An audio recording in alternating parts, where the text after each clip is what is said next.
You want to figure out what your current basal metabolic rate is? Watch this. Our next caller is Corey from Tennessee. Corey, what's happening? How can we help you? Hey, not much. Thank you guys so much for having me. Calling in just with some questions more focused on nutrition. For a little backstory, I'm 37 years old, been lifting seriously for about 10 years or so now. And while I have experienced some good strength gains over the last 3 to 5 due to getting into powerlifting back in 17, I'm not noticing experiencing the physique changes that I'm wanting. I'm 6'3" and I've sat at about 225 for 15 or so years. My philosophy with diet for a couple of years now has been just thinking, well, if I'm sitting a little heavy, I'm getting the right protein. If I just keep strength training, eventually the muscle will win out. But I don't think that's been working for me. So I started getting serious about tracking this past spring and summer, and I've been cutting over the last 3 or so months, and I'm down to 210. I'd like to get closer to 200 because I think that'll put me around sub 15% body fat. But then would like to start a bulk shortly into the new year and hit a new program to put on muscle. But I messed around with my calories this past summer and tried to bulk for a little bit there, but noticed the love handles coming in quickly and it scared me away. So my main question is, do you guys have any preferred methods for honing in on your exact TDEE? So you know your proper maintenance levels to calculate your bulk or cut. I have a question for you. When you went from your kind of intuitive type of eating and you decided, I'm going to start tracking, what were some of the things that you noticed that jumped out to you that you were doing?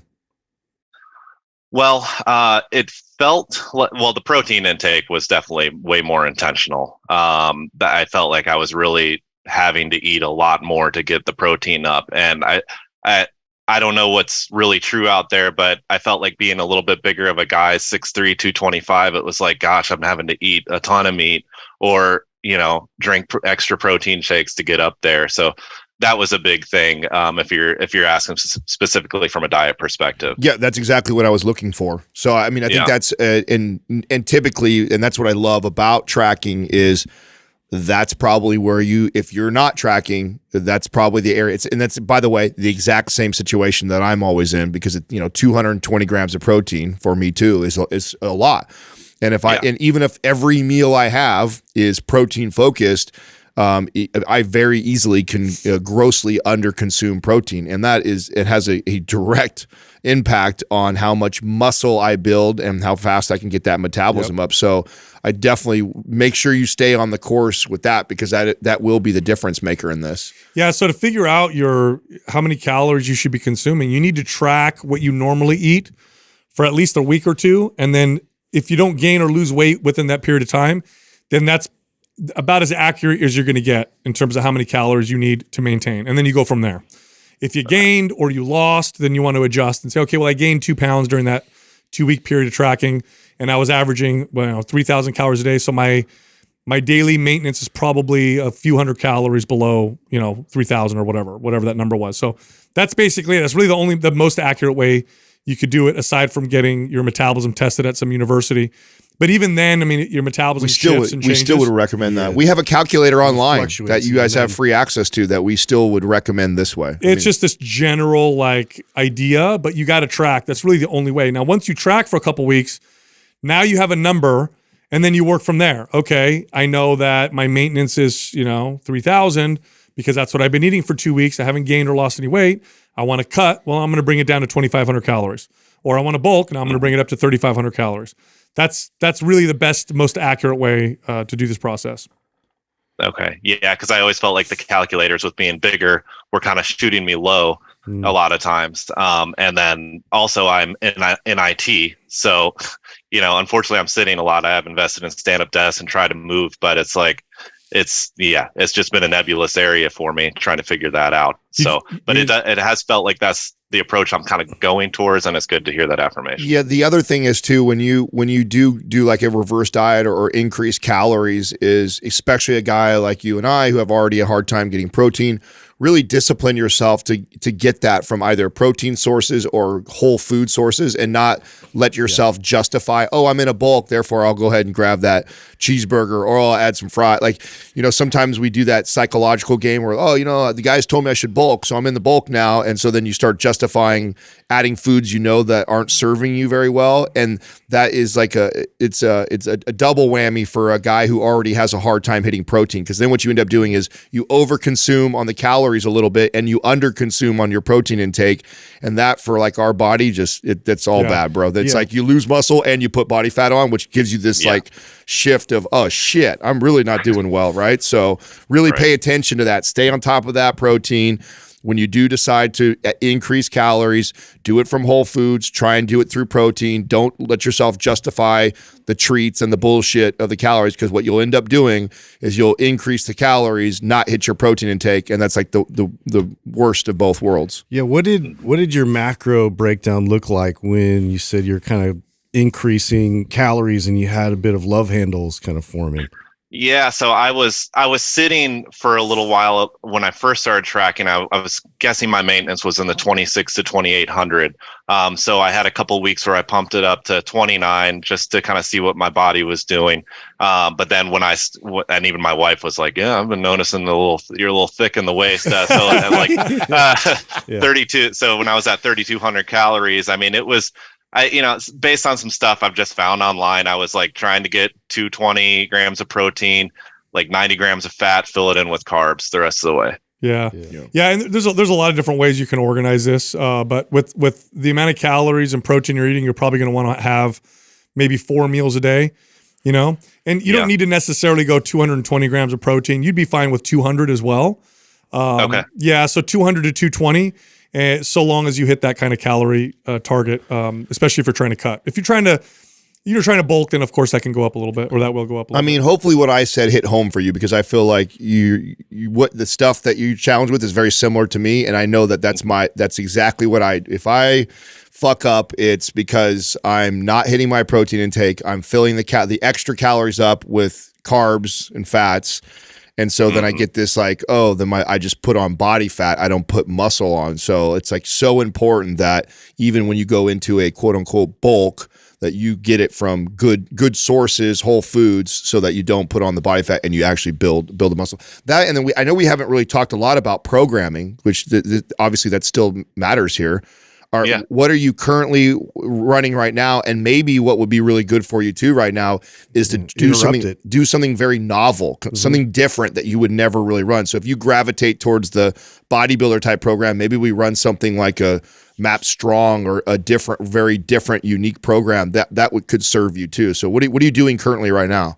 Yeah. So, well, I will say when I started experiencing the strength gains, I joined a powerlifting gym at 17, and I got into, I started using 531, and I used that for like 4 years. And, I couldn't even bench my own body weight before that, but got up to like, 275 on bench and was feeling great about it. But my joints were starting to hurt. And I know you guys have talked about that if you stick to it too long. So I've been doing a lot of studying on trying to find the right programs and cycle things more. Unfortunately, well, not unfortunately, but I do have a 1.5-year-old son. So my lifting has gone to just like 2 or 3 days full body. Right now I'm focusing in the 8 to 12 rep range for the past 4 weeks or so, maybe 6 weeks now, trying some more hypertrophy stuff and trying to cycle between like a powerlifting to power building to hypertrophy, and then rinse and repeat is kind of my philosophy. Oh, so you don't have any of our stuff yet? I don't. Oh shit. Oh yeah. Let's do performance. Yeah.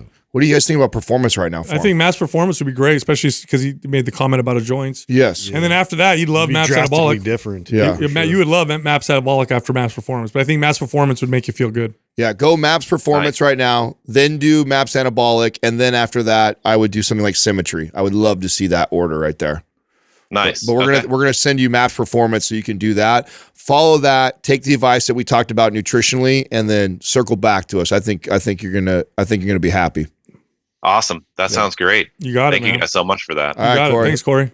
Yeah. Awesome. Thank you guys. No Have a good one. Yeah, people need to realize that guessing your calorie intake or guessing where you're supposed to be at, you are you're always going to be off. Yeah. Always going to be off.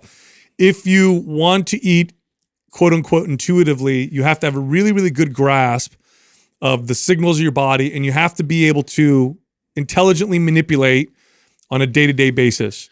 That's the only way that it works. Otherwise, you're probably going to be off. Do you remember how much I pushed back when you first wrote the intuitive guide and we used to talk about it on the podcast because of that? Because I'm like, man, I do. Obviously, intuitive eating is the pinnacle of eating around like health wise and stuff like that, and everybody should make that as a goal to get to. But boy, do I feel like 90-something% of the people are just not there yet. Because this is a part where it takes a long time of tracking and figuring this out to understand your body, understand your habits and behaviors of what you default to when you think you're doing it good. I mean, I'm doing this 20-something years, and it never ceases to amaze me when I go back to tracking.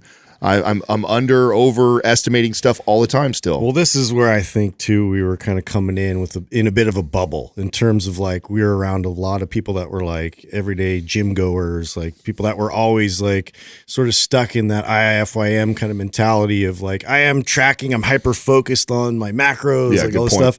And so we were trying to kind of buck that at the time in terms of like you don't want to stay there. Yeah. But your average person, man, tracking is so enlightening. It it's a learning process. So many things. Yeah. You look, if you do something quote unquote intuitively, it's going to be based on your current understanding and your current knowledge and knowing.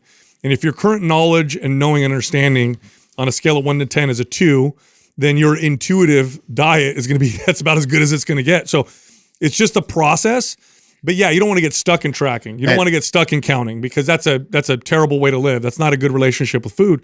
You want to get to the point where you've got enough awareness and you feel good, and then you can kind of make those adjustments on a day-to-day basis. Today I'm gonna eat more of this, tomorrow I'm gonna eat less of that. I feel this way, so I need more of this food or less of that food. And now you're developing a relationship with food. By the way, it's not a goal. There is no goal. This is a constant process. I am not the same today as I was 5 years ago, and I'm not gonna be the same in 5 years from now. So that process of awareness, it's going to continue for the rest of my life. Yeah, I want to add to your analogy of somebody who is a 2, and then they intuitively rate on a 1 to 10. They're a 2 nutritionally as far as their education and understanding, and they're trying to intuitively eat. The people that are a 2 many times think they're an 8 or a 9. So that's another part of this monster is you don't know what you don't know. Exactly. A lot of times you get somebody, if you ask them, hey, on a scale of 1 to 10, like what's your nutrition knowledge as far as I eat healthy? Yeah, or I know what a protein, I know what I need to, I know my macros. So they would rank themselves as like an 8 or a 9 of understanding, but because they really don't know how to apply that to themselves or have ever seen if they consistently do that or know their own behaviors, they're really a 2. So be aware of that also, because again, back to, picking on myself, I would give myself a 10 at knowing like this stuff, and yet I still fuck up and under and overestimate on my macros all the time. The key is assume that there's a lot that you don't know that you don't know, okay? Just assume that, because then the next stage is realizing what you don't know. Then you're like, oh my God, I am a 2. That's what's going to happen at first. But initially, just realize this, say, okay, there's a lot that I don't know. So let me try this process. Let me turn the lights on a little bit, look around and realize what directions I need to go and what I need to learn. And that's the process. That's the whole process of it. Otherwise, you're going to base your nutrition off of your current understanding. And I'm going to say this right now, 99% of people in modern societies base their food choices on palatability, and they ignore every other sign. They pretty much ignore every other sign. So if they eat intuitively, it's going to be what tastes the best. That's basically the direction they're going to go the entire time.